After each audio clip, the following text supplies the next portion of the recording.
পাতলা করে একটা রুটি বেলবেন, রুটির উপরে ডিজাইন হবে, মাঝে মাঝে তৈরি খাবেন, ধুমধার একটা পিঠা হবে।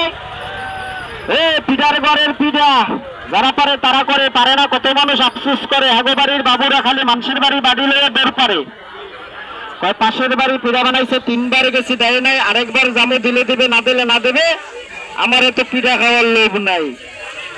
খালি একটা চাপ দিবেন, চাপে চাপে নকশি, ডিজিটাল পদ্ধতি লাগবে না, কাটাকাটি করবো না, ডাকাডাকি পিঠা হবে তাড়াতাড়ি, ঘন্টার কাজ মিনিটে করি, ইজি ভাবে বানাবেন। ওই জায়গায় কাটছে, মাছাছিরা পারছে, ঘন্টার পর ঘন্টা লাগছে, কত সুন্দর পিঠা হইছে। এখন আর ঘন্টার পর ঘন্টা লাগবে না, এটা ঘন্টার কাজ মিনিটে করবেন, ইজি ভাবে বানাতে পারবেন। পিঠা বলে বানাইতে পারেন না,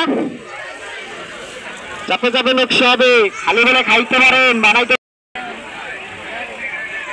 200 টাকা 200 নকশি হবে। দেখেন কিভাবে পিঠাগুলা বানাবেন, খালি পাতলা করে একটা রুটি হবে, রুটির উপরে ডিজাইন হবে, মাঝে মাঝে তৈরি খাবে, ধুমধার একটা পিঠা হবে। পিঠার ঘরের পিঠা যারা পারে তারা করে, পারে না কত মানুষ আফসোস করে। আগো বাড়ির বাবুরা খালি মানুষের বাড়ি বাড়িলে বের করে, খালি ভাবে বানাবেন। চাপে চাপে নকশি হবে, ইজিলি কাটিং হবে, কাটাকাটি মেশিন, চাপে চাপে নকশি, ডিজিটাল পদ্ধতি লাগবে না, কাটাকাটি করবো না, ডাকাডাকি পিঠা হবে তাড়াতাড়ি, ঘন্টার কাজ মিনিটে করি। চাপে যেমন সুন্দর হবে, হাতের কাজ চালু হবে, এসে গেলে কাজ করবে, ধীরে আস্তে কাজ করবে, হালকা ঘষা দেবেন, বিলাসিতা করে নেবেন।